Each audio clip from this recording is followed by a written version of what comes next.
আড্ডা দিয়া, হাটে ঘাটে বিভিন্ন চুকত ড্ৰাগছৰ আড্ডা দিয়া, বিভিন্ন ধৰণৰ অপসংস্কৃতিৰ আড্ডা দিয়া, তেতিয়াহ'লে আমাক জানো মানুহে ভাল পাব? ভাল পাব? ভাল পাব নেকি? নাপায়। তেতিয়াহ'লে আমি আজিৰ পৰা এইবিলাক বন্ধ কৰিম নে নকৰিম? কৰিব লাগিব। টোপামাৰী অঞ্চলত যুৱকসকলৰ এনাৰ্জি নোহোৱা হৈ গ'ল নেকি? মই খাৰপিঠাৰ পৰা আহি যদি ইমান এনাৰ্জিৰ কথা ক'ব পাৰিছো আৰু আপোনালোকে ইমান এনাৰ্জিত অকমান এনাৰ্জিটো দিব নোৱাৰে, তেতিয়াহ'লে কিহৰ আমি? চাওক, এটা কথা মনত ৰাখিব, আজি আইনুদ্দিন আহমেদে আপোনালোকৰ কৈ গৈছে 10 বছৰ পিছত আপোনালোকৰ অঞ্চলত কোনেও নাহিব, 20 বছৰ পিছত কোনেও নাহিব, কোনেও আহিব নিবিচাৰে, কোনেও ভাল নাপাব। গতিকে আমি যদি কাৰোবাক ভাল পাবলৈ বিচাৰো, আমাৰো বহুত কৰণী আছে, এই কৰণীয় কামবিলাক আমি কৰিম।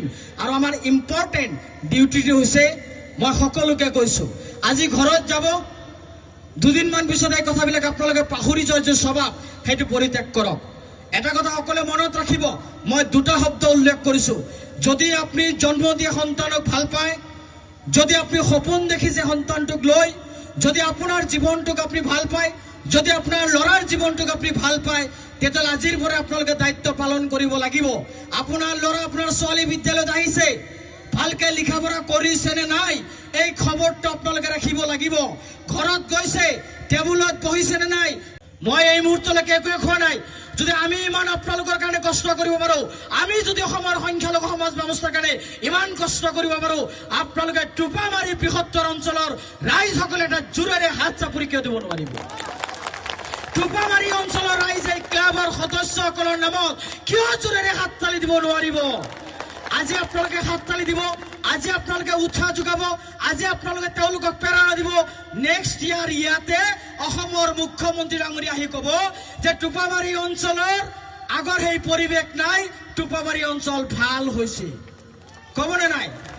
যদি টোপামাৰী অঞ্চলত ভাল ভাল শিক্ষিত মানুহ ওলায়, যদি টোপামাৰীত IAS অফিচাৰ ওলায়, টোপামাৰীত যদি IPS অফিচাৰ ওলায়, টোপামাৰীত যদি ভাৰতৰ এজন শ্ৰেষ্ঠ বিজ্ঞানী ওলায়, টোপামাৰী অঞ্চলত যদি বিশ্বৰ নাম জনা প্ৰখ্যাত ব্যক্তি ওলায়, তেতিয়া টোপামাৰী অঞ্চলত এই আদিল হুছেইনৰ নিচিনাকে ইয়াতো আপোনালোকৰ ওচৰত আহি ক'ব যে আপোনালোকে ভাল হৈছে, আপোনালোকৰ লগত আমি আছো, আপোনালোক প্ৰকৃত অসমীয়া। ক'বনে নাই? আৰু যদি আমি এই আমাৰ যি পৰম্পৰাগত যি ট্ৰেডিশ্যন, অসমৰ সংখ্যালঘু ৰাইজৰ কথা, এই মুছলমান ৰাইজৰ কথা, এই অসমৰ কথা, এই ভাৰতীয় নাগৰিকৰ কথা, এই কথাবিলাক স্পষ্ট।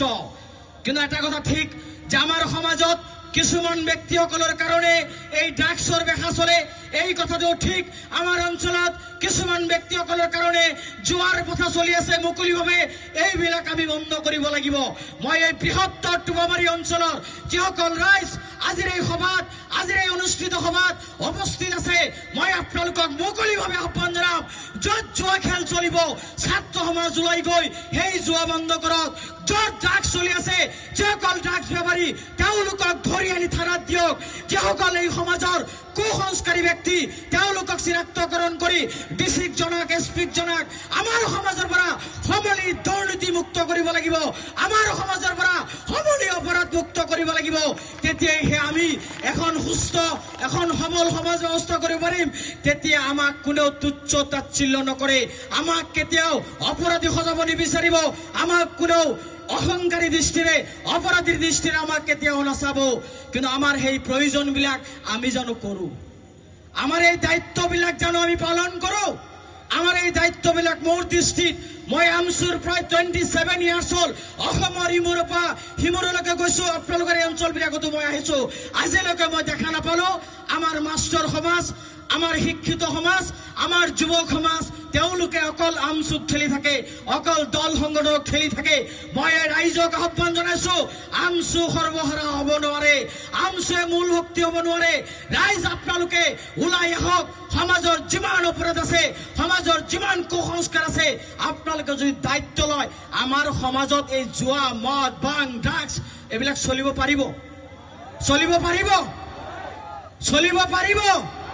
সাউন্ড হোৱা নাই, জোৰকে সাউন্ড দিব লাগিব। চাওক, হয় আমাৰ মাজত ধৰ্ষণকাৰী আছে, হয় আমাৰ মাজত চোৰ আছে, ডকাইত আছে, কিন্তু এই কথাটো ঠিক, আমি চোৰক কোনোদিন প্ৰশ্ৰয় দিয়া নাই, ডকাইতক কোনোদিন প্ৰশ্ৰয় দিয়া নাই, ৰেপিষ্টক আমি কেতিয়া প্ৰশ্ৰয় দিয়া নাই।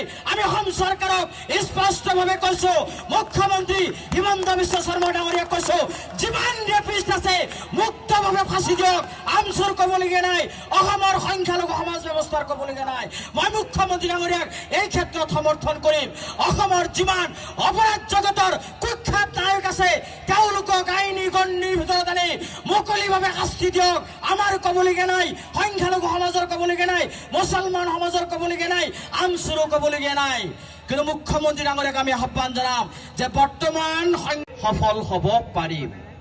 আমাৰ উদ্দেশ্যটো কি? মই অসমৰ সংখ্যালঘু জনগণৰ মুছলমান বিশেষকৈ সম্প্ৰদায়টোক বা স্পেচিয়েলি আজি যিসকল টাৰ্গেট কৰা হয় যে মুছলমান মিয়া সম্প্ৰদায়, তেখেতসকলৰ কি সমস্যা আৰু কি কৰণীয়, এই কথাটো মই ক'ব লাগিব। মই কোনো ৰাজনৈতিক দলক গালি পাৰিবলৈ অহা নাই, মই কোনো ব্যক্তিক গালি পাৰিবলৈ অহা নাই। মই এনুদ্দিন আহমেদ অসমৰ ইমৰ পৰা সিমৰলৈকে যাওঁ, মোৰ এটাই কথা, মোৰ কমিউনিটিৰ মানুহসকলক মই কেনেকে আগুৱাই লৈ যাব পাৰোঁ, মোৰ কমিউনিটিৰ হেল্ল' ঠিক আছে, মোৰ কমিউনিটিৰ মানুহসকলক